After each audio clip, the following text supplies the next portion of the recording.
Go now. Okay.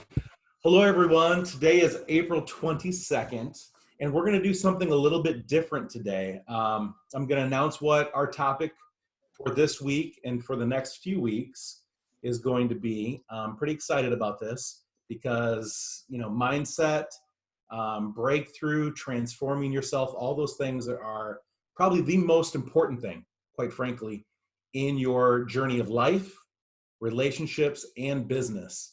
And so I'm really excited to just see how we're able to not only learn some new things, but to apply them in our lives. But we're going to do something a little bit different today. So we're going to, right after I announce the kind of opening the topic here, we're going to go around and we're going to just talk briefly. If each person that's on could, 60 seconds or less, just tell us something you're grateful for in the last week, or maybe even a couple weeks if it's something significant that's impacted your lives. And so this is a new thing that we're going to be doing going forward, especially through this series, where we're just going to kind of open up, and it's really going to be all about the things that you're grateful for. So today, and it's kind of the theme of the topic going forward, we're going to be talking a lot about transforming yourself to be your best you, right? Because it's all about you at the end of the day, whether it's relationships, as I stated, whether it's parenting, whether it's being good at your job, being an employer, being a leader, being a manager, or quite frankly, just in business alone, we know that your brand is you, right? Because people buy from those that they know, like, and trust. And so at the end of the day, if you don't know, like, and trust yourself, it's going to be really hard for you to grow in all those different areas of business. And so we're going to be kicking it off today. Wendy and Jenny have prepared some things for us. So that's going to be our topic. And I want to kick things off with just talking about some things that I'm grateful for. The list could be enormous, right? Just the fact that I woke up this morning and I have breath, especially with all the things going on with this, with the virus, the world, all the craziness, just the fact that we're here, we're online, and we can actually see each other's smiling faces. That's something I'm extremely grateful for. But I'll add the fact that although plans change and things, shift around and pivot, my son was supposed to be married June 13th, and they decided so that they could live together and just go on, kind of move forward with their journey in life. They're going to get married this Saturday. So just a few days, my son will be married. It's my oldest. And this is the first time I've obviously experienced anything quite like this. And but I'm so grateful and excited, and my mind is blown all at the same time. So it's just one of those things. I think I'm speaking for all of us that we still think our children are 5 years old, and yet they're adults. So it's just kind of overwhelming, but I'm very, very grateful for him and his bride to be. That's good. And you guys can go straight across the board, or we can start with Leslie, since she's actually on with us right now. If there's something you'd like to mention, Leslie. Well, I think same as you. There could be so many things I'm grateful for, but I'm actually grateful that God has allowed this time for me to be silent. When you take in consideration the time that the country shut down or your state shut down to potentially when you're going to open, whether it's May 1st, 5th, whatever, it's 40 days. And, that's a very biblical number. And there was a lot that happened in the Bible within 40 days. And when I was reading the scriptures and just going over that, what I got out of it is that after every 40-day event, transformation, you were new again. It was different.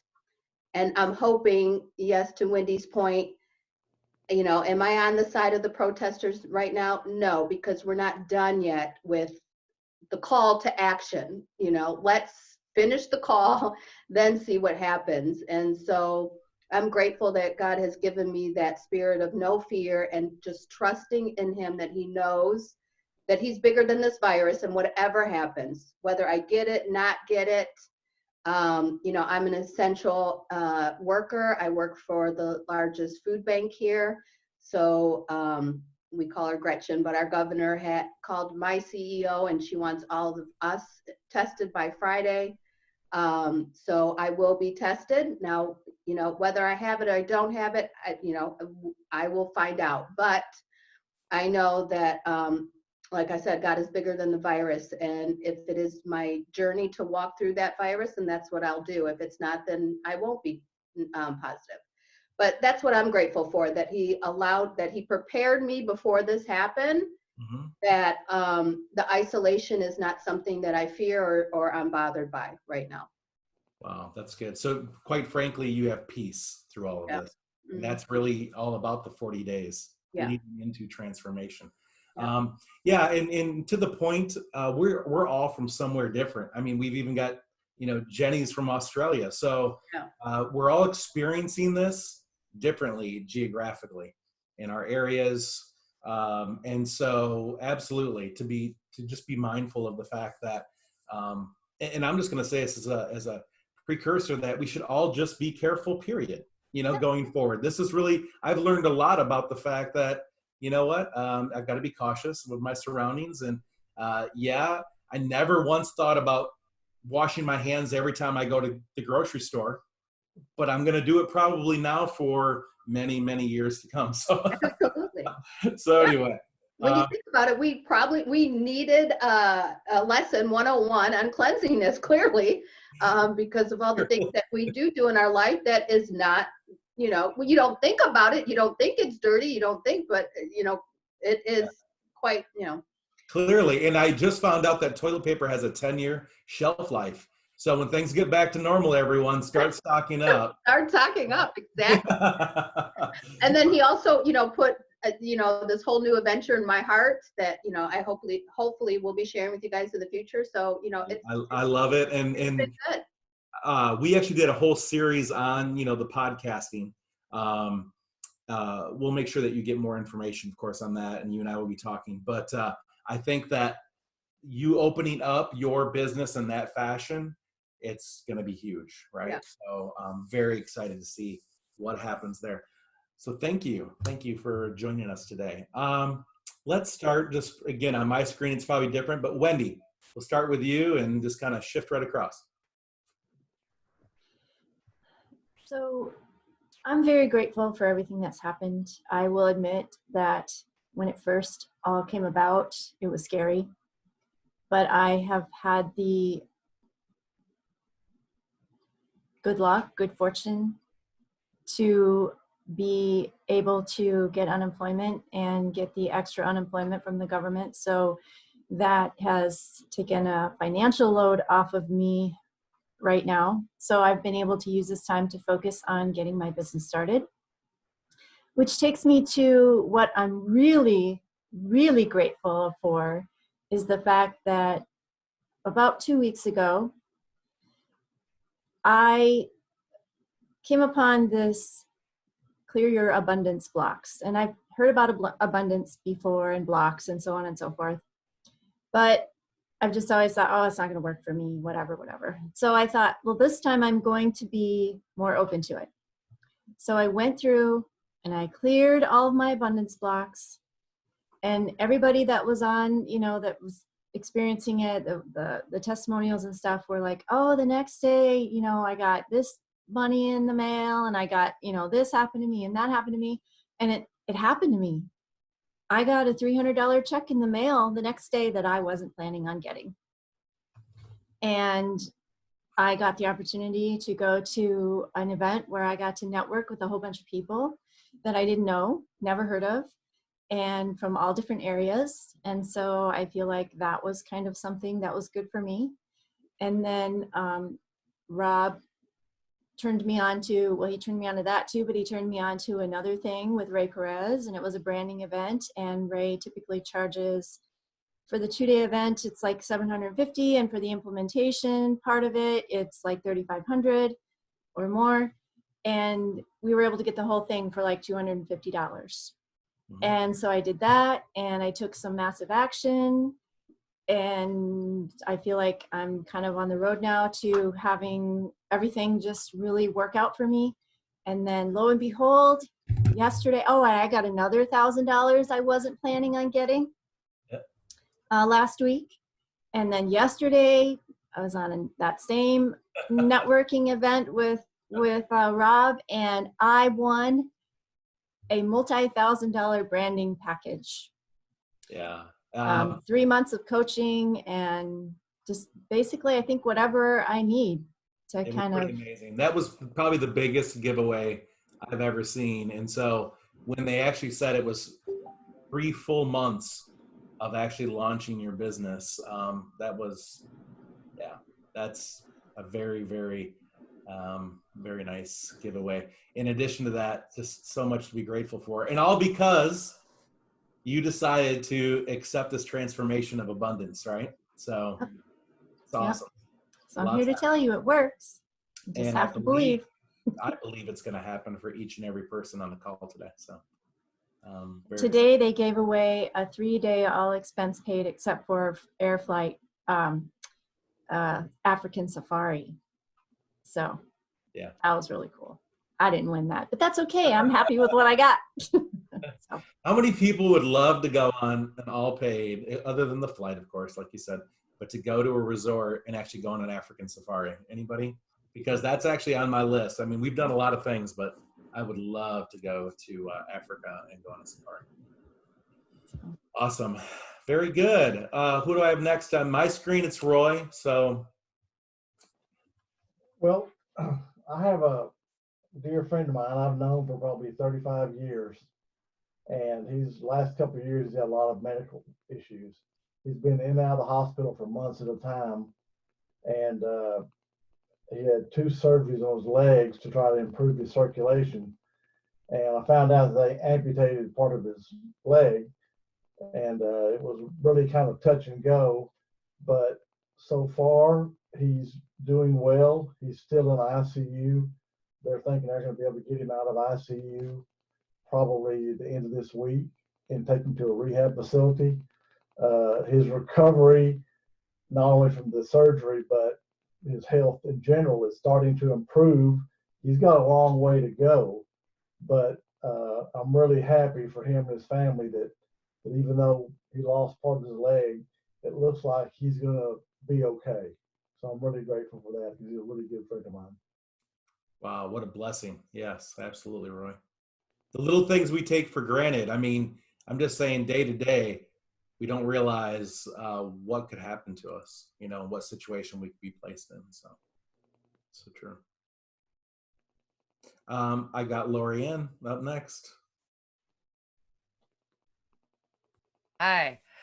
Again, like everybody, hugely grateful for a lot of things, but other than seriously my friends and this Zoom, like I seriously keep being grateful for the fact that this happened in this generation, because if this had happened in 1980, we would not have this chance to be face to face to people and see each other. I am so grateful for that.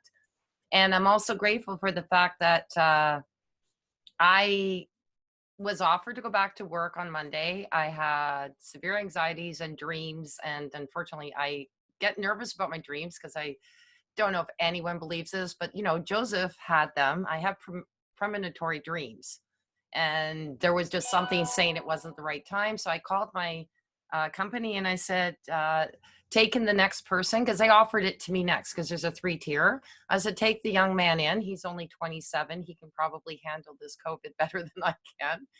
And they agreed to it. They were super supportive.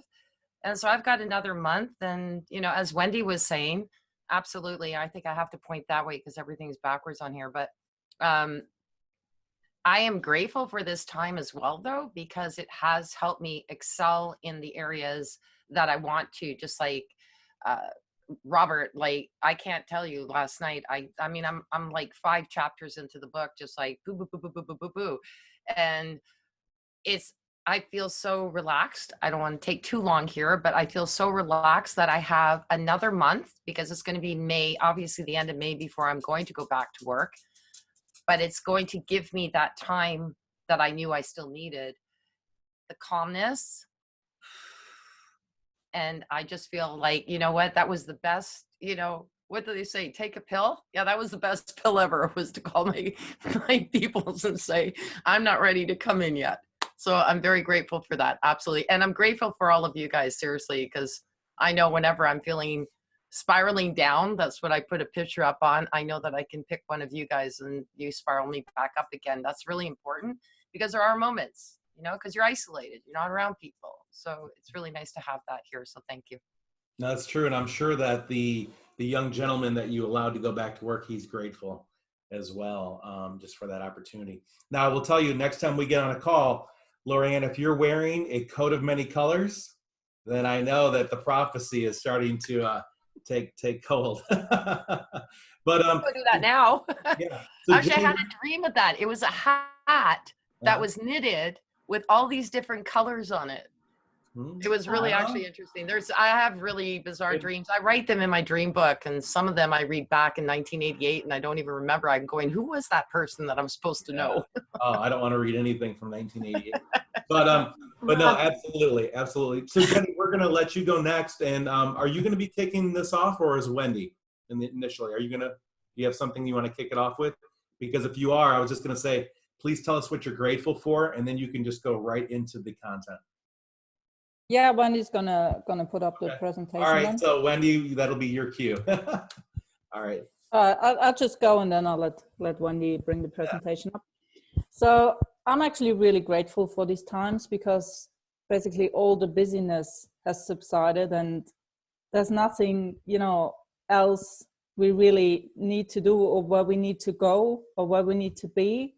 It's just that, you know, that being present, that a lot of people actually have the opportunity to go deeper with themselves, because there's all this business is not there. They don't have to go there. They don't have to meet that person. You know, it's really a great time. Like, of course, there is the tragedy as well. You know, the people who are dying. It's always like the duality of the situation. But for me, it was actually a great time, because I got the opportunity to do like an 8-day breathwork journey. And I'm really grateful that I did it, because some things that I actually thought that I've dealt with actually came up again. Because sometimes we think we have dealt with something, but deep down it's still sitting there. And when it comes to the surface, we get the opportunity to shed another layer and deal with it. So I'm actually really grateful for that these things came up again. So yeah, that's what I'm grateful for this week. All right, so without further ado, I will share my screen and we will move forward with the presentation.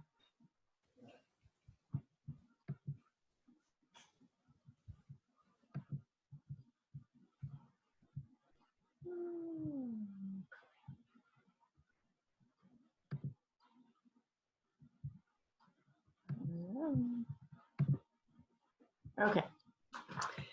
All right, so we are going to do Transform Yourself to be your best you. Jenny and I are going to be doing this presentation together in tandem, so we'll kind of take turns a little bit, and then we'll also kind of do some stuff together.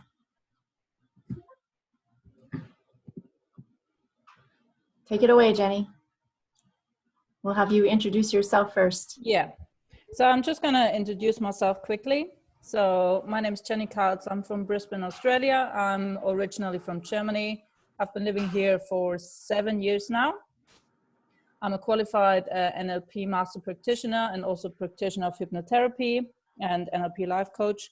And I'm also a registered nurse, and I've been working in the healthcare sector for 15 years. So I've got a lot of experience with healing work and self-healing as well. And why I came into the space of personal development was that I sort of woke up one morning and I was like, this can't be it. Like, this can't be my life now. This can't be like, you know, every day I get up, I do the same things. I couldn't really find what was the reason why I was here. What was my purpose? was my purpose really to have a job and go to that job for the next 40 years and not really, you know, grow and just stay where I am for the next 40 years? And suddenly it clicked for me that this can't be it. And when I had my kids, I suffered from postnatal depression quite severely. And that was also another reason why I got into personal development, because I just found that the healthcare system couldn't really provide what I was looking for. So going on medication and stuff wasn't really what I wanted. And that's how I got into the space. And it has completely transformed my whole life. And it really helped me to become a better version of myself and have better relationships, have better health, have better, you know, parenting. And yeah, so for me, it was definitely one of the greatest things that happened for me in my life. So yeah, that's me. So I'm going to pass over to Wendy to introduce herself. I'm from Sioux Falls, South Dakota. I actually graduated from high school in the capital of our state, which is Pierre, not Pierre, as most people think it's pronounced, more like a fishing pier.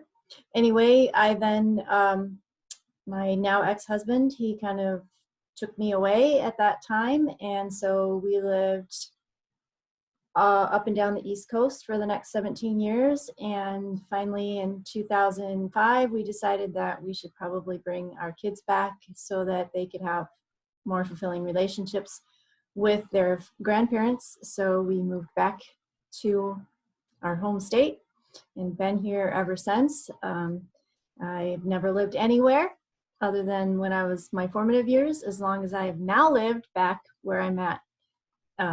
In Brandon, which is just a little bit outside Sioux Falls. I got a master's degree in counseling. So I went straight through school, got my 4-year degree, and then went on and got my graduate degree. I'm now a certified professional life coach, and I'm also transformation and personal empowerment coach. My story is pretty much verbatim of Jenny's, really, actually. I too had postpartum depression, and however, I did go the medication route because, you know, back at that point in my life, you know, I had my counseling degree and that's kind of what I was taught. But and so my life was pretty much consumed with my kids and just kind of going along, and so I didn't really think that much about my personal growth and all of that until probably like 2009. My marriage was falling apart. My daughter was in high school. I knew she was going to be, you know, leaving the nest soon. And I just thought, you know, there has to be more to life than this. And I'd had lots of different jobs, mainly because we lived in 5 different states in 17 years. And so I had a succession of supervisors who were absolutely horrible. And I was like, you know, I don't know if I can do this for another 20 years. So I thought there's got to be something better out there. And so I came across all of this stuff and I just started consuming it like a sponge. I've always been a lifelong learner, inquisitive and interested in other things. And some of it I kind of poo-pooed at first. And then later I realized, you know, I need to be open to whatever comes. And so probably in 2013, I really got into all of this, and I'll be honest and say that I went through a horrible, horrible struggle. So from 2013 to the fall of last year, I just felt like, you know, nothing was going the way I wanted it to. Nothing was working. I was reading and I was learning and I was trying to do.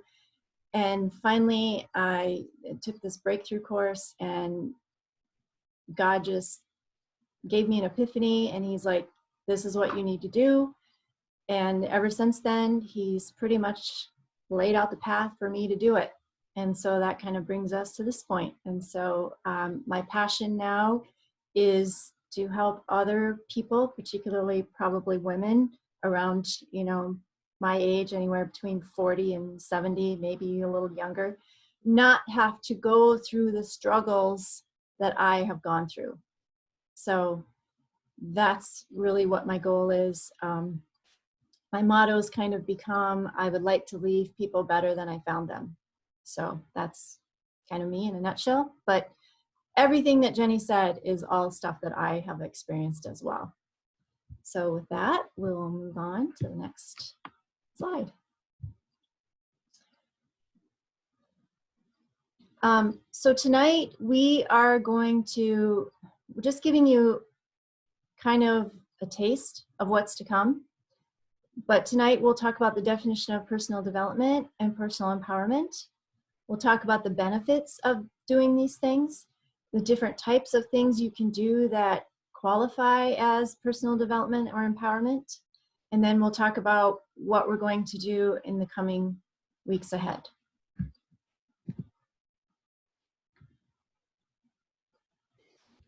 So yeah, we just wanted to give you a few definitions.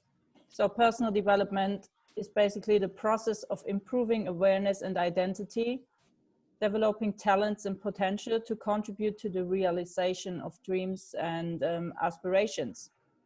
So basically, personal development means that you look at what you've already got and really go deeper on that and really find out what is your potential. What can you actually do with the things that you already have, but you actually don't realize that you have these skills and you have the abilities to actually do these things. Because that's when, you know, a lot of people doubting themselves or they don't believe in themselves. And personal development is really going on that deeper level to see what is actually inside of yourself and what you can actually do. And so a lot of people think that personal development and personal empowerment are the same thing, when in reality they are not. Personal empowerment is more the process of increasing the capacity of individuals to make choices and to transform those choices into desired actions. So personal development is kind of seeing what you can do and what you can change and kind of giving you insight about yourself. But personal empowerment is taking it one step further and actually being able to make those changes and have that transformation that you've so long been looking for.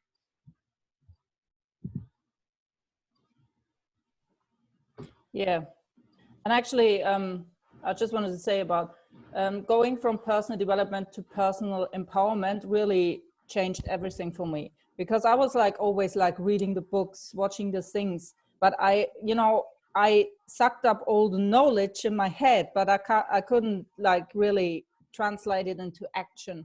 And that's what really made the difference for me, really taking that action, making that change, not just, you know, not just only being aware of it, but actually doing it. So yeah. Now we want to move on to the benefits, to actually why should you do personal development, personal empowerment? What is the actual benefit of doing it? So one of the major benefits is really to improve your self-awareness. And this is really a crucial step to realize when these kind of, you know, old programmings, old choices, old things that were holding you back in the past, when they come up. Because then you can consciously be aware of it and make a choice not to engage in that thought again, not to engage in that behavior again. Because before you were just, you know, it was just a program, it was just running and you sort of automatically followed it. But if you have that awareness, you become the observer of your own thoughts, your own behaviors, that's really a crucial step. Then the next step is, next benefit is mastering your emotions. Like really, when your emotions come up, that you have the ability to deal with it and you're not getting, you know, taken away with your emotions and not getting, you know, if you have frustration coming up, it's not consuming you the whole day. Basically, it's learning not to sell your happiness too cheap and not engaging in these emotions for a prolonged time, because that's what it is. You're selling your happiness by really engaging in all these negative emotions all the time. And the next benefit is becoming more resourceful.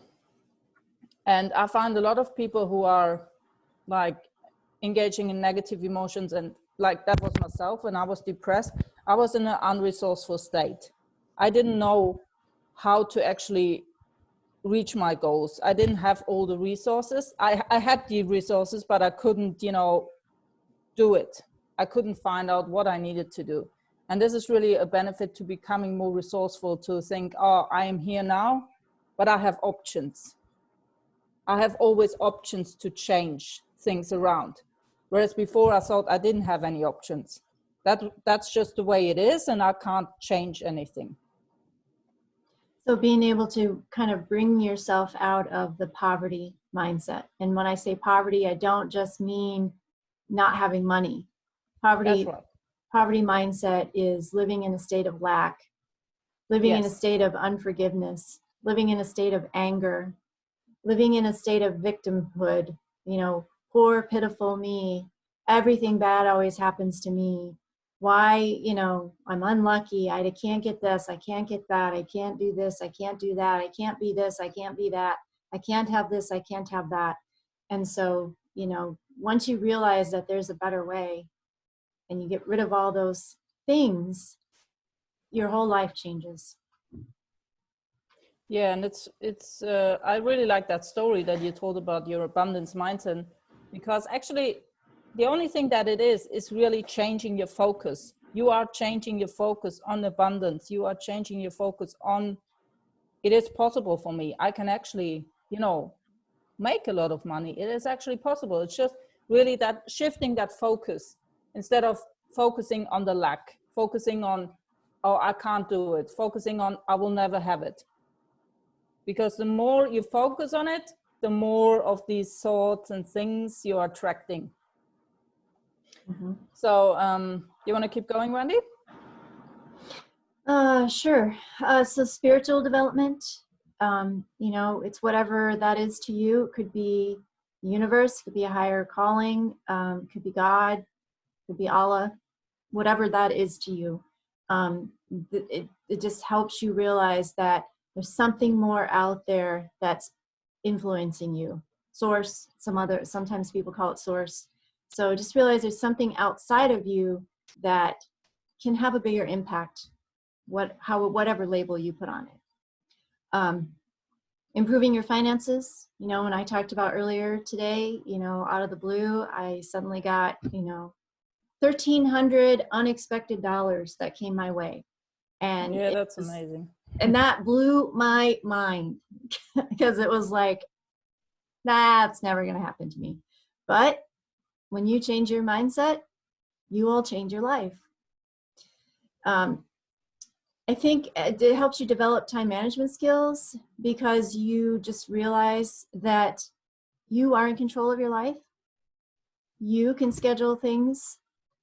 Yeah, there's certain things that we don't always have control over. If we work 40 hours a week, from 8 to 5 or whatever that is, 10 to 6, yeah, we can't necessarily do stuff in that time, except for we can find little nooks and crannies, maybe to, do some affirmations, do some journaling, maybe read some inspirational stuff. But once you take control over who you are, what you want to be, and where you want to go, some of that stuff just automatically falls into place. Yeah, And I want to just add something that really helped me is really planning time blocks. Yeah. Especially, I've got 2 little kids, and it's sometimes, and I work as well, it's really hard for me to actually, get things done if I don't schedule it. So for example, I'll say in the morning, 45 minutes, I'm going to schedule just to do the housework. So I'm just going to load the dishwasher, do the washing, do that stuff.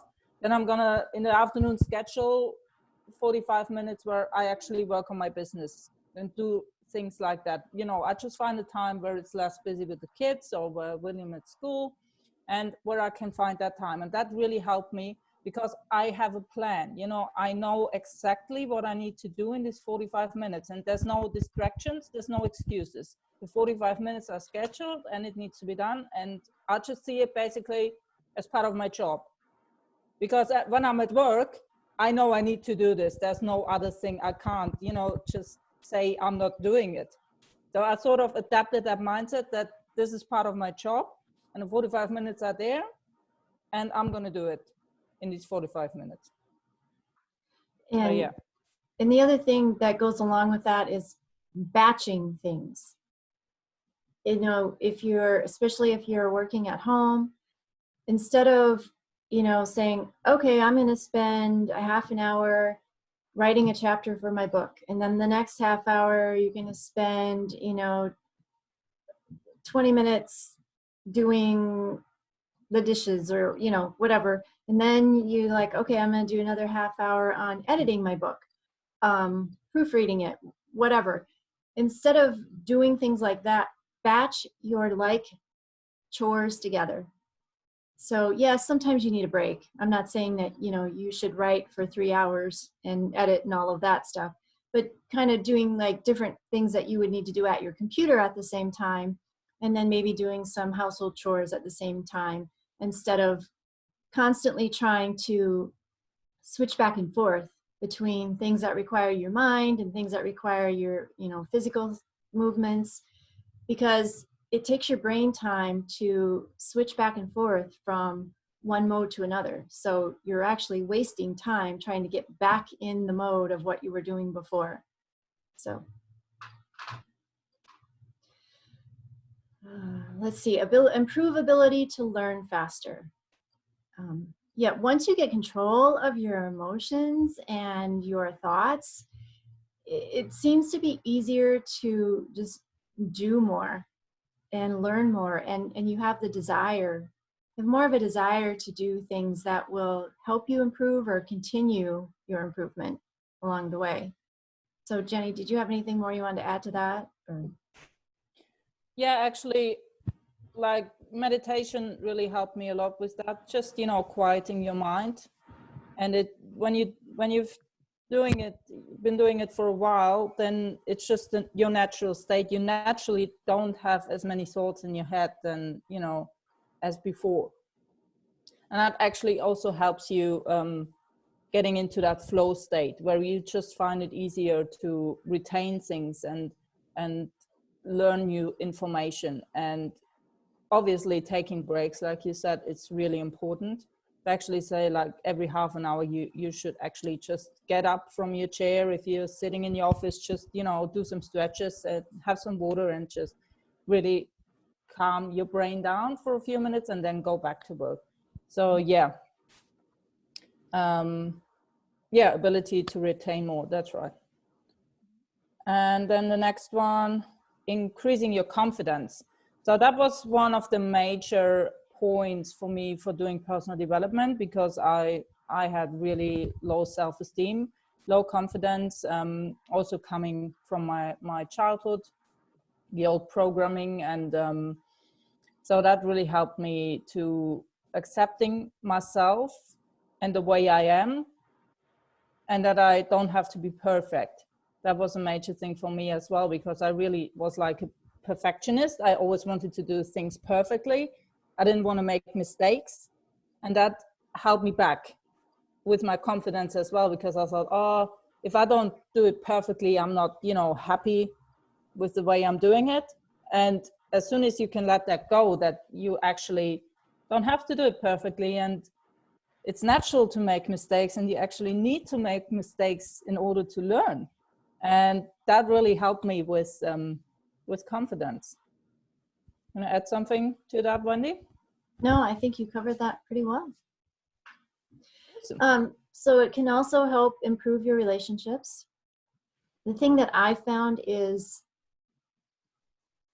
when I'm happy, I'm happier in my relationships. Things that, have been my pet peeves in the past don't seem to be as big of an issue now. I also am able to, you can put yourself more in the other person's shoes a little bit, kind of, think about things from their perspective. And then also, when you're not in a state of stress and agitation and negativity, you can look at things and say, in the grand scheme of things, is this really that important to me?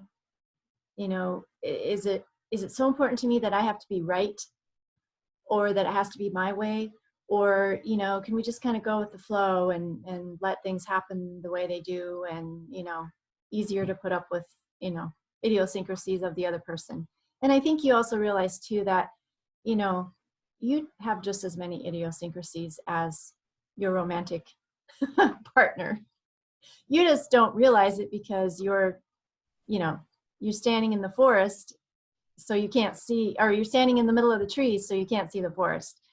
And so yeah, and I think, you know, developing strengths and skills, you know, goes along with all of that. I think you know, you learn to develop patience, and, you know, happiness becomes a choice, and, you know, being positive becomes a choice, and you can just look at life totally differently. And then you give yourself permission, you know, to work on the things that you know that you don't like about yourself, and be happy and grateful about the things that you do know and like about yourself. So enhance your lifestyle. I think too that, you know, goes along with improving your relationships. If you know, go through this and you improve your finances, obviously that gives you the opportunity to enhance your lifestyle in ways that you didn't have before. So Jenny, if there's something you want to add to that. Yeah, like, well, I feel like enhancing your lifestyle, I mean, it's just basically getting better results in nearly every area of your life, your relationship, your health, your sleep, your finances. Everything is sort of improving. It sort of gets like into a ripple effect, where when you adapt that positive mindset and the confidence and, you know, your strengths and skills, that everything is sort of impacted in a positive way. And yeah, so finding your life's purpose, for me, that was really letting go of finding it, trying to find it, because that was sort of freaking me out because I couldn't find it. That was my So I was always trying, you know, what is my purpose, what I'm here to do. And it was like sort of, you know, in my brain constantly. And I had to let it go. I had to surrender in order to actually, you know, find it, or moving closer to what it really is. And that's, I think a lot of programs talk about, you know, you always need to actively search for it. But I found that it actually, for me, it was the other way around. That I actually had to let go of it and just, you know, do my personal development and do my practices, my meditation, my breath work, in order to actually find it. Yeah, and I just kept thinking, you know, what's wrong with me? I can't find my purpose. I can't figure it out. Right. And I struggled and I battled. I mean, I was a battle royale with that. And it's like, I can't move forward until I find my purpose, you know. And when you let go a little bit, because I was at the point where I was just like, I'd given up, you know, because I couldn't find it. And that's when it hit me over the head like a ton of bricks. So exactly, that's something you struggle with. Let it go. Let it And go. it will come to you. Let it go. Yeah. Yeah. I don't even sing well in the shower, so I won't even attempt that one.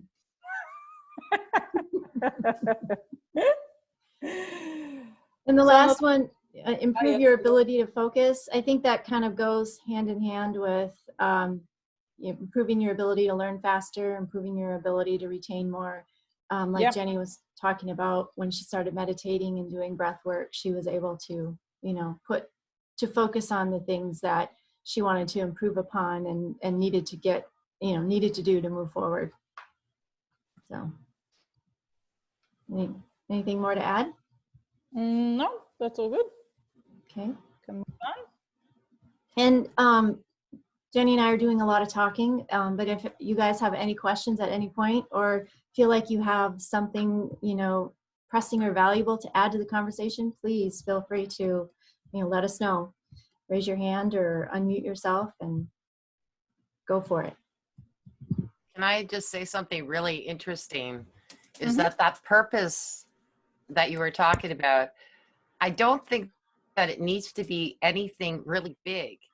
So if people are going through some sort of depression or anything, it's my theme of the week, funny enough, because I was walking to the post office because every night now I will send out a letter. And I've just made a little purpose out of getting my dogs out for a walk and having a purpose at the end of it. That's my purpose. Yes, taking my dog for a walk is a purpose, but it's even more enticing when you have something that you're going to be sending out to somebody else, that somewhere along the way, they're going to receive it. And I just think it doesn't have to be a big purpose. It can be as small as sending out a handwritten card to somebody or, reaching out to somebody. If that's your purpose in life, is to be able to touch someone who's in trouble, that's a purpose. There's no definition for it. And if it makes you feel good, as much as that's kind of selfish, because that's what a purpose is all about. If all the world was as selfish as the purpose being to reach out, making somebody feel good, then our world would be wonderful. So thank you for that, because that's been my theme for the week. So that's very cool. Thank you. Awesome. Thank you. Thanks for sharing. All right, next we'll talk about some of the different,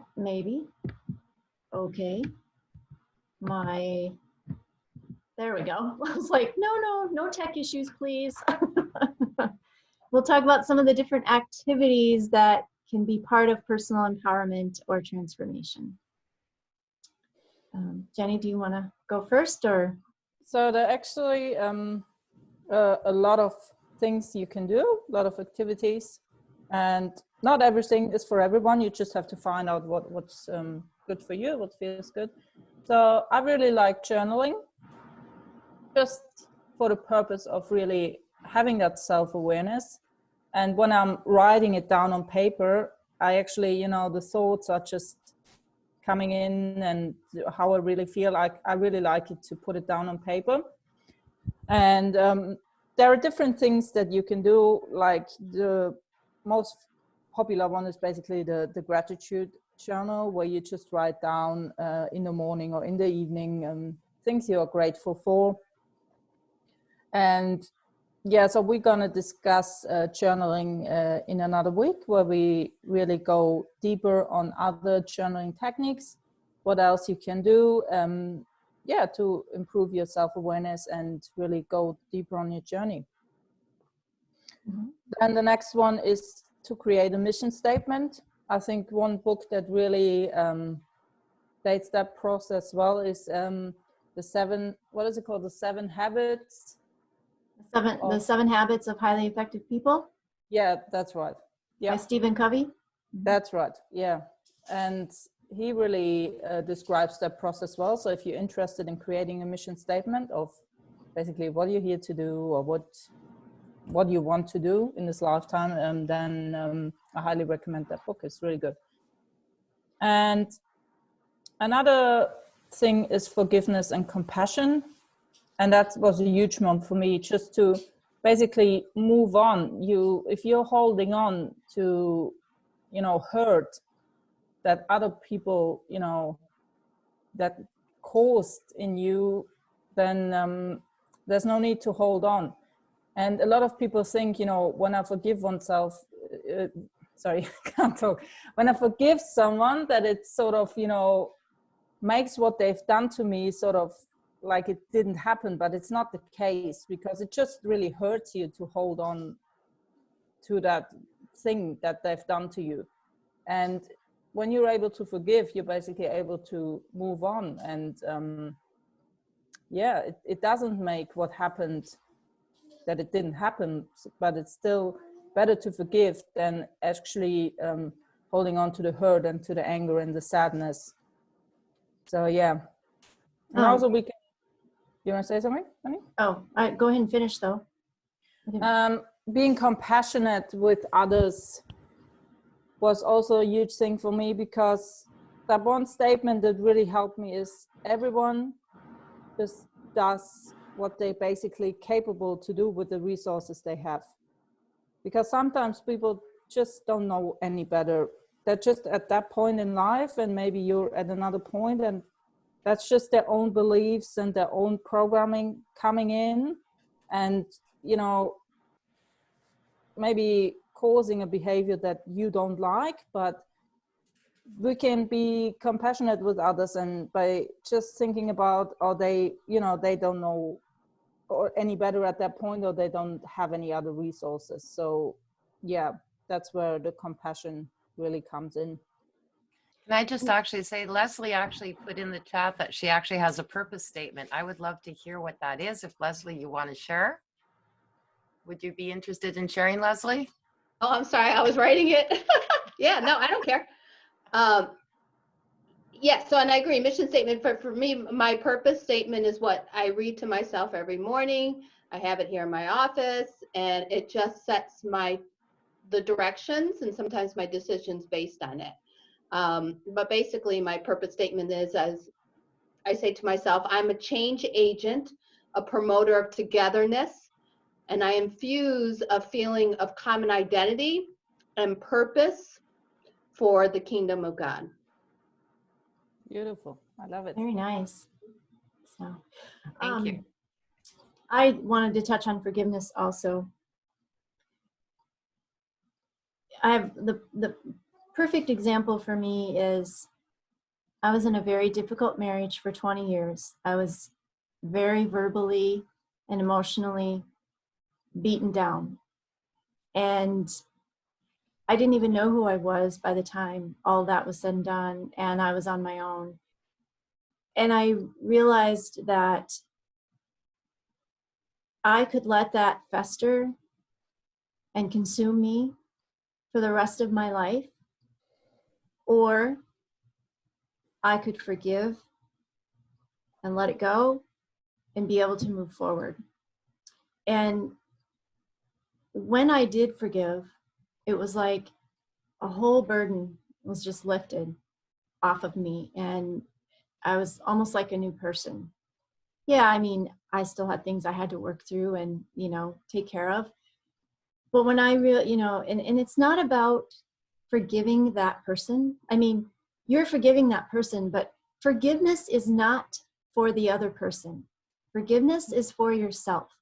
Yes. Because you cannot be the best person you can be if you're carrying around anger and hurt and bitterness and resentment towards other people. It just doesn't work. It keeps you stuck where you're at. And, you know, I could also look back and say, man, do I regret being married to him? You know, I suspect that he had an affair, but I don't know if that's true or not. You know, and he lied and lied and lied and lied. If only I'd known about handwriting back then. But, and I just, you know, I was like, I felt like such an idiot because I let all these things happen. And I realized, you know, you can let that ruin your life. You can live in the past and let it ruin your life, or you can realize that you did what you thought was right at the time based on the circumstances you had available to you, based on the knowledge you had available to you. Yes, always now we can always go back and look and say, oh, if only I'd done this, or if I should have done that. But you have to remember, if you're going to do that, if you're going to allow yourself to go back and look at those things, then you have to go back and look at it through the lens of when it happened. You can't look at it from where you are now and beat yourself up for the things that you did or you didn't do, because you didn't know then what you know now. And so you can't compare the two. You can't judge yourself for what you did then. All you can do is take what you've got now and move forward with it. And as far as the compassion part of it, we just have to meet people where they are. You know, we have to accept people for who they are and where they are right now. We might not like them, we might not appreciate it, might not respect them, but they know not what they do, or they know not that it can be better. And so we just have to accept them where they're at and maybe gently try and help them move forward, or just, just love them where they are. I'll get off my soapbox now. But I just wanted to say that because that's what I learned about forgiveness. It's not for the other person, it's for you. It is. You need it for yourself so you can move forward and grow. Yeah. So they don't care whether you forgive them or not. So. Wendy, can I say something about this? Sure. Yeah, it just moved me. The Spirit moved me about this because I deal with this so much, being a faith coach, and people that are either struggling with their faith or they're trying to find a way to believe that God exists. Forgiveness is one of the things that they really struggle with. Well, why does he tell us that we need to forgive if I've been through this, if I've been through that? And you're absolutely right. And as I coach them through that, it's because, you're not forgiving the behavior. It's not about forgiving the behavior, Yes. but it is about, just as if you're a believer or you're searching to be a believer, the cross is forgiveness for us. So Jesus was on that cross for us, and we are forgiven now because of that cross. He was the only person that will ever be free without sin, perfect human being, but he took all of our failures and sins on him so we can be forgiven. So that when it does come from our judgment day, that God, all he sees is Jesus's heart on us. And it's not that, and we don't deserve it. I mean, if you think about your life and the things that maybe, and when people think of sin, of course, maybe none of us probably murdered anybody, but we probably were very wicked with our tongue. I know I was. That was one of my weapons in my 2 failed marriages, and even in my relationship with my children and everybody around me. I mean, I could literally destroy someone with my words. And so God forgives me about that. So you're right. Forgiveness is not about the behavior, but it is giving that compassion and knowing that if you keep that, and that's the other way the enemy holds you down, if you keep that unforgiveness, that anger, that despair, that depression, all that will set in. And it's exactly what the enemy wants us to do, because then he has us and we can become his soldiers. Lorianne, why are you shaking your head? You're Okay, muted. I think you guys all know my story.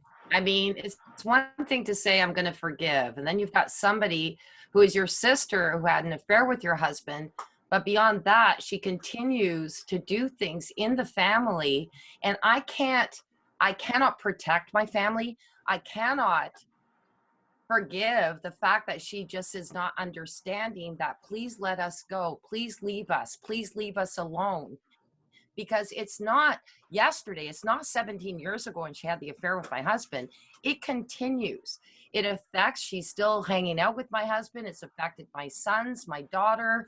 It's still there. She comes over from the States, hangs out with my parents, even if they're in their 80s. Like, there's just so many things she just never stops doing. If it stopped, I could forgive it. And I could say that was a mistake, but it continues to go on. It's not necessarily I don't even know if it's a forgiveness or what. I just sit there and go, are you kidding me? How do you get this little evil creature out of your life? Did Jesus hang around with the Pharisees? No, he did not. He had his beautiful disciples that he hung around with. And yes, he did have Judas. I understand that. And that's the Judas in our world. Yeah. But the fact is Judas only really, well, he affected the whole world by doing this. But what I'm saying is that this person in this life is continuing doing this. So it becomes a lot more difficult to say, I forgive you.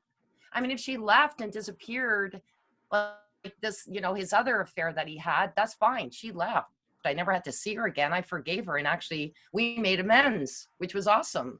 But I can't do this with this person who continually conflicts things in this world, in my little family, and I can't tell her, even my sisters, everybody, my father, even my mother, they're starting to feel that. Like, where does forgiveness come into this?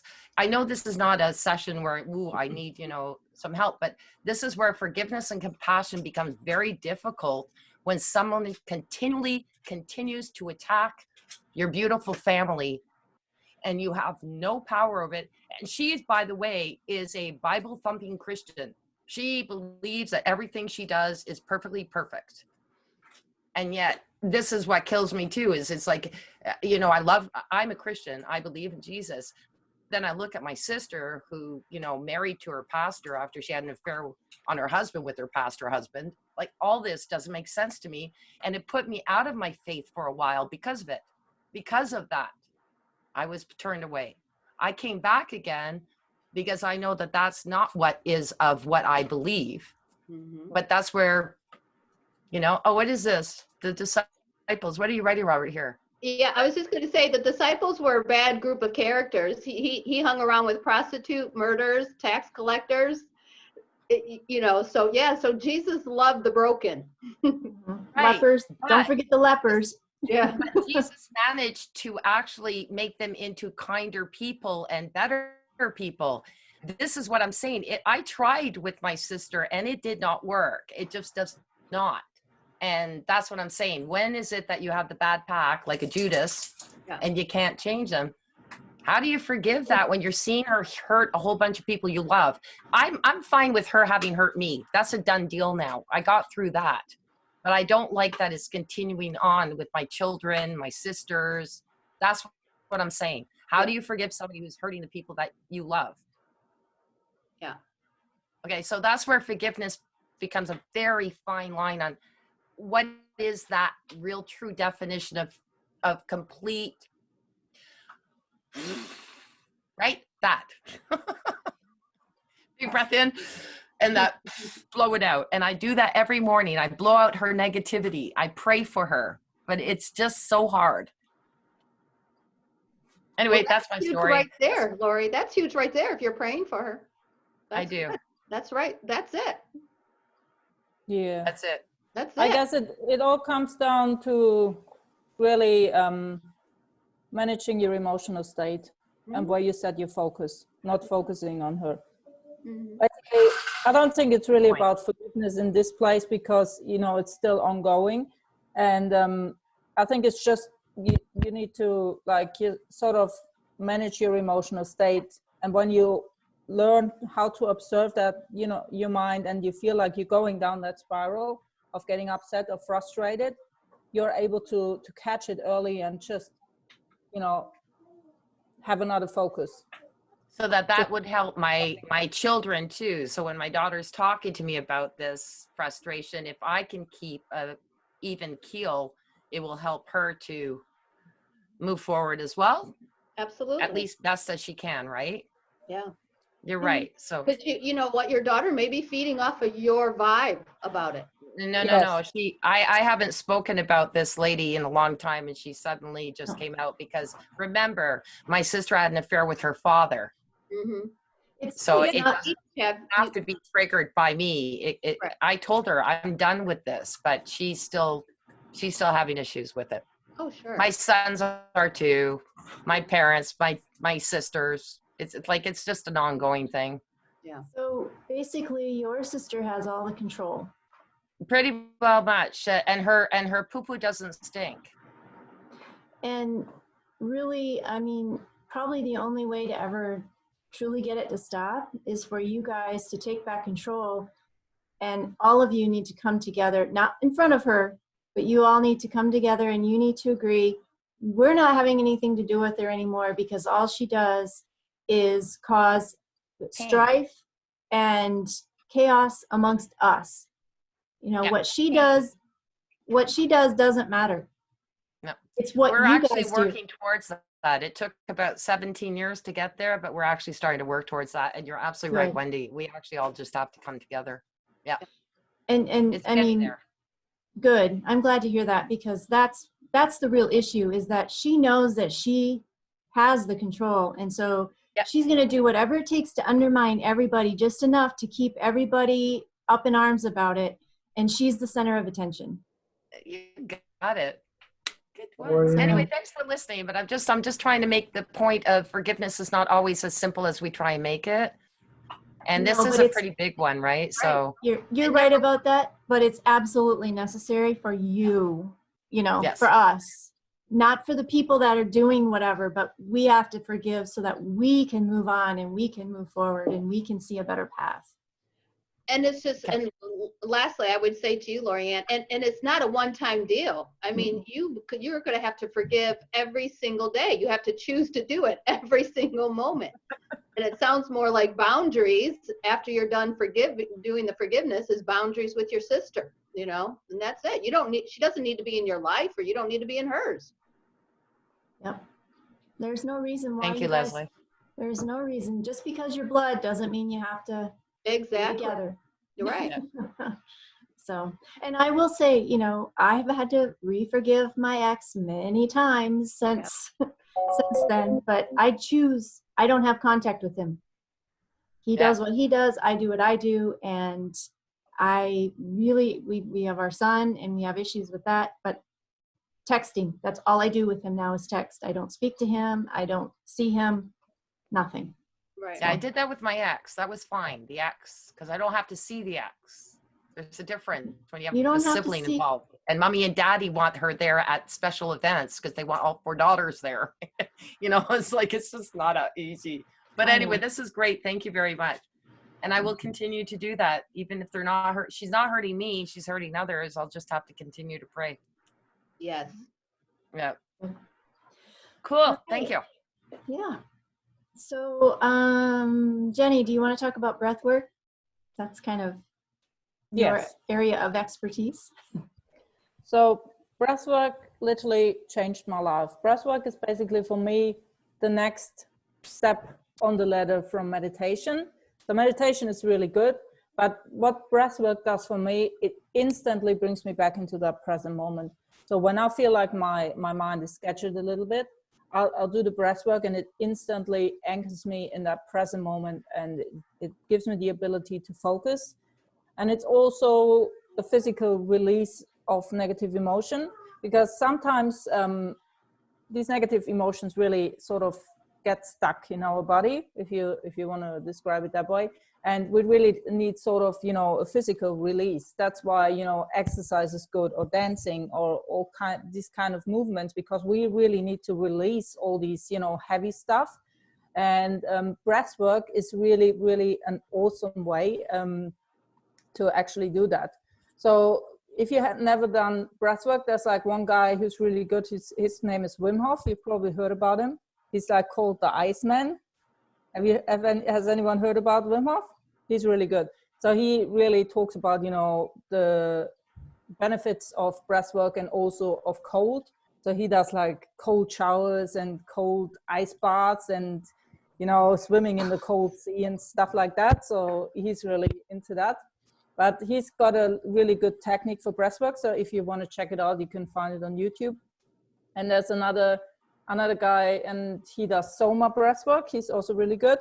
So yeah, breathwork is really good, like for overall health as well. It's really good for detoxing and anti-aging, really like oxygenating your body and really getting rid of the poisons and stuff, and really detoxing. And yeah, so breathwork is definitely magical. I love it. And it also helps you to actually strengthen your intuition and your connection to spirit, or to the universe, or whatever you want to call it.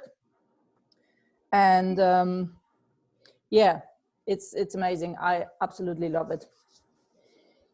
So I think kind yeah. of to go along with that, we should kind of maybe lump meditation and yoga along with breath work in terms of the physical properties and benefits. Yeah, that's right. I already talked about it a little bit, like movement, yoga, of course. Yoga Right. is a massive, like for overall health and also spiritual development. And meditation, it's not hard. You just basically, if you sit down like for 5 minutes and really just focus on your breath, and really if thoughts come in, just let them pass. It really helps you to you know, have a clearer mind and have more focus. And yeah. Well, So- while I totally agree with you, I will say for me, it's easier said than done. Yeah. I'm getting better, but it's taking me a while. Then the Okay. breath work is probably better than you, because it really takes you out of the mind. It really adds that physical embodiment piece to really take you out of the mind into the body. And yeah, so for everyone who's struggling with meditation, breath work can really be a good way to actually get into that present moment. So something else, observe your mind. And when you first commit to doing this, you probably won't be able to right at the beginning. But what the hope is that, okay, so you have whatever happens that just sends you into a tizzy. So after the fact, if you can look at the situation and say, okay, when this happened, I reacted this way. I need to change the way I react. So next time, I mean, you know, over time, the more times you do it, the easier it's going to be for you to observe your mind before you react. And then you can make a conscious decision. We all decide, we all choose that. I mean, we have to take responsibility for that. But instead of just having a split moment reaction, you're actually able to stop yourself and think about, what is the best way for me to respond to this or react to this situation? And eventually you will do it every time something happens that, you know, you're not excited about. And even when you are excited about it, you know, you'll be able to say, oh, okay, this is something I want to be really super excited about, and have that kind of reaction. So that's my take on it. I don't know, Jenny, if you have another take. Yeah, for me, it's really like, you know, if you have like a specific problem or a specific action you're taking, like whatever, emotional eating, or you're getting anxiety, you're getting anxious and stuff. It was quite interesting when I did my NLP. We really learned that there's a recipe behind it. Behind every behavior, there's a recipe. And if you can learn, you know, to observe what thoughts are coming up or what situation is happening, then you will find it easier to avoid the behavior, like the emotional eating, or like, you know, getting really anxious, because then you can see, oh, I first think about that, or this kind of thing happened, and I have this thought, and that is when the anxiety kicks in. And that was quite interesting, actually, because it is right, there is always a recipe behind it to have a certain behavior. And if you can observe that, you can make changes easier. So does that kind of go hand in hand with question the meaning you give to events?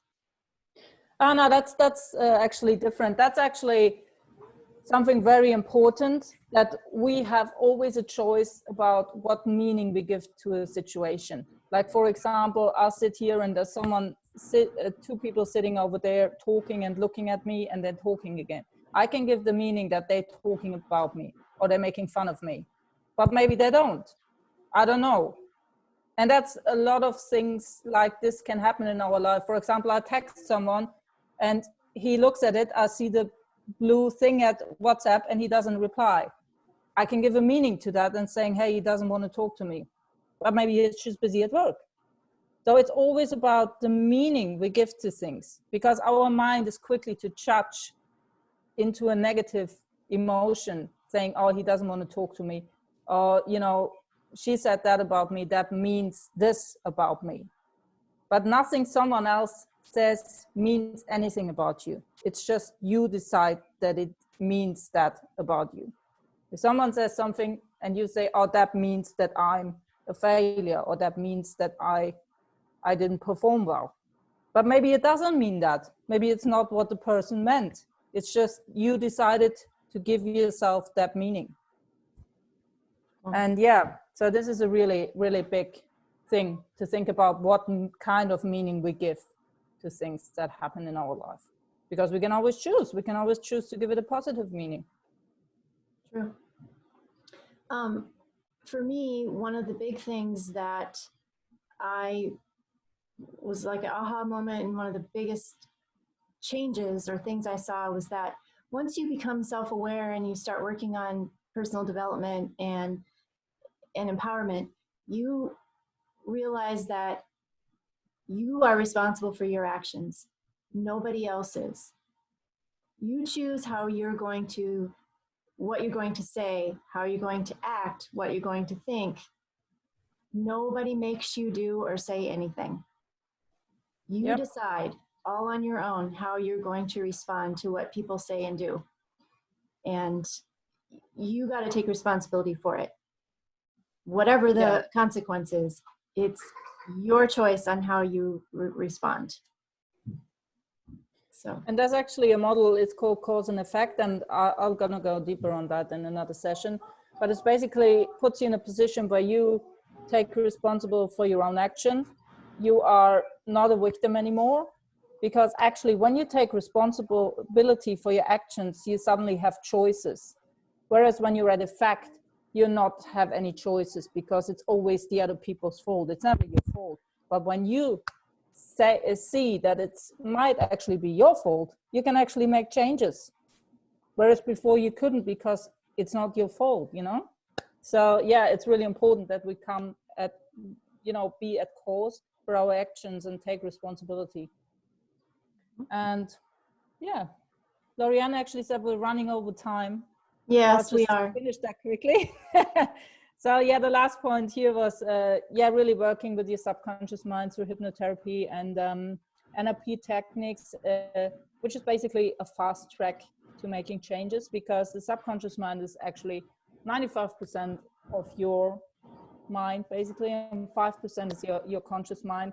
So making changes through willpower don't actually work for a long time. You might have some success, but making changes on a subconscious level is much more effective than working with the conscious mind. So yeah. And then the only other two things, just establishing new habits and setting goals. You know, all of this stuff is great. And yeah, you can have your raw woo-woo moment and all of that. But if you're not actually actively working on trying to use what you're doing for good, then what benefit is it? You know, and I don't mean good, necessarily good for yourself or good for, but just good in general. You know, is it good for you? Is it good for others? So you kind of have to get rid of your old habits and try and bring some new ones in. Not all your old habits are bad, but, you know, be open to doing new things and establishing new patterns. You, especially, and the subconscious is really good at helping with that. So, all right. Well, that about covers the activities. So maybe, do you think we should go over this, or should we leave it for another session? Yeah, we'll just maybe go over it quickly. Just 5 minutes, then we're finished. We can talk about it more in depth too in our subsequent sessions. So go ahead. So yeah, basically all these activities are basically created to push you out of a comfort zone, because when you're in your comfort zone, there's no growth. It's just where you are. You're just stagnant. You do what you do on your regular basis. There's no sort of, you know, things that really make you uncomfortable. You just want to be in that zone, but you're not growing. Your mind always wants to take you to that zone. But when you are stepping out of your comfort zone, then you might land in the fear zone. So you might experience lack of confidence because you haven't done these things before. You find excuses to actually go back to your comfort zone where you feel safe. Or you might feel affected by other people's opinions. But going into the fear zone is really important, because otherwise you really can't grow. You can't grow when you stay in your comfort zone. You want to cover the learning zone and growth zone, Wendy? You're doing great. Keep going. Okay. So after the fear zone, you're going to land in the learning zone. This is where you deal with challenges and problems. You acquire new skills. You have that confidence and you extend your comfort zone. And that's the cool thing. The more often you go out of your comfort zone is going to expand. And basically things you found fearful before or you weren't comfortable doing are suddenly sort of become normal. So that's a great thing, that the more you do it, the more you expand that comfort zone. And that is so important.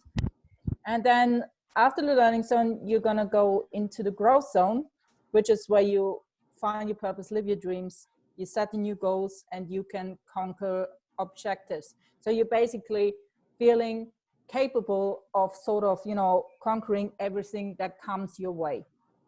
You sort of, oh, no matter what happens, you know, I will be able to handle it. You really have that confidence in yourself that you have the ability to handle problems and challenges, and that you have resources to actually handle it. And yeah, so the growth zone, amazing place to be. Growth zone is where the magic happens. There you go. That's right. So, but it's really important just to take that first step. Really just push yourself out in that fear zone. It feels uncomfortable. It is not, you know, the nicest experience, but it will really help you in the long run to do it. Can I say something just really quickly? Because something I really learned about this, and what you're talking about here are so many aspects in life. And one thing that we've been talking about in selling your services, I know this is about sales and stuff, but we so undervalue what we've learned and we can share with other people. And that's part of the learning zone, growth zone as well. And understanding that it's okay to say that I'm valued at, you know, $3,000 for you to hire me for this period of time. My value is there because this is what I'm about. And I think that this is a really good, you know, pull out of your comfort zone. Don't think, you know, asking for what you're valued at doesn't mean that's a bad thing. So it's getting out of that though, because we always think, oh yeah, really, I'm $150 an hour, but I'll charge you 50, you know, get out of that. And you've got to push yourself. And I know that this is about mindset, but part of that mindset is devaluing yourself. Yes. That you have to get out of. Yeah. And that's also, you know, Does that make always sense? comes back to the self-confidence. But I also think, you know, when you charge what you feel your service is worth it, you're going to attract the people who actually value your service at that price. Because otherwise, if you charge them $50, you're just going to, you know, attract people who are actually not really, you know, going to commit or taking the action required. exactly. Thank you. All right. Thanks for the input, Lorianne. Thank you. All right. And I just realized that I did not change the dates, probably because we just made a change like, you know, an hour before this and didn't think about it. But we were going to work on more individualized topics in the coming weeks. But now we have the incredible opportunity and privilege to have Bart Baggett on next week with us. Oh no, that'll work. That's right. Yeah, never mind. We have the dates right. I don't know what I was thinking when I did this. I was thinking that next week was the 6th, but it's not. So anyway, instead of us moving straight on through the next topics in the series, we're going to, because of his scheduling issues, Bart was not able to join us this week. So he is going to come on next week. And he is he's Lorianne's mentor. He is the developer of Handwriting University, and he's an international speaker, and he's a best-selling author, and he's extremely popular in India, in Asia. So he has very graciously offered to come on and talk with us next week. So we're hoping that we can get all kinds of people on so we can get all of his wisdom and knowledge, and he can share more details with us about handwriting. And if there's anything I've forgotten in a second about that, you can let us know, Lorianne. But before, I just want to say then we'll move on and we'll tackle journaling and meditation on May 6th. We'll tackle high performance habits on May 13th. And then on May 20th, we'll look at the subconscious and limiting beliefs. And Jenny has probably some very interesting activities that she'll do with us regarding that aspect. And so did I leave anything out, Lorianne, about Bart? Oh, you know what? There's so much about Bart, and I actually sent an email to our group to see, because there's a lot of things that we don't know about him. Like he was on 16 movies, and Oh, he that's does right. forensic handwriting, 2,000 different forensic, and then he actually found there. It just we'll definitely make a really good presentation for him next week. But not only really a renowned, the top of the line handwriting expert in all of the US and definitely India and internationally, but definitely popular in India and the United States and Canada. Like he's got the most comprehensive courses in handwriting analysis, and also, you know, PRISM program and such like that. But he's very good speaker. I really highly recommend it. And Leslie, if you've got some friends out there that, you know, would be interested in seeing this, please send this out. I will be putting an ad out there. Definitely letting everyone know too that journaling and meditation the week after, definitely with our two wonderful stars tonight. But it's kind of going to be fun to have Bart here, and I'm pretty honored that he's accepted to come and meet with us. And so, if you've got your questions, make sure you write them down. It's going to be fun. It'll be fun. Yes. So, and speaking of questions, does anybody have any? Roy, you've been pretty quiet. Anything you want to add or ask? You're right. you're muted, Roy. He's muted, but he's shaking his head, so we'll just That's take it. that as He a doesn't no. want to talk. So, He's got a Leslie, frog in his throat. Leslie, anything else you want to add? Okay. Well, I want to say thank you to everyone. We really appreciate your input and your sharing your wisdom with us and your thoughts and insights. And I think that's all we have for tonight. So we will let everyone go to enjoy the rest of their evening, and we will see you next Wednesday, the 29th at 7 p.m. Eastern for Bart Baggett, international handwriting expert. And I want to say thank you very much, Jenny and Wendy. This is really interesting, and thank you very much for the information. And I look forward to that journaling meditation on the 6th. Thank you very much. All right. Bye, everyone.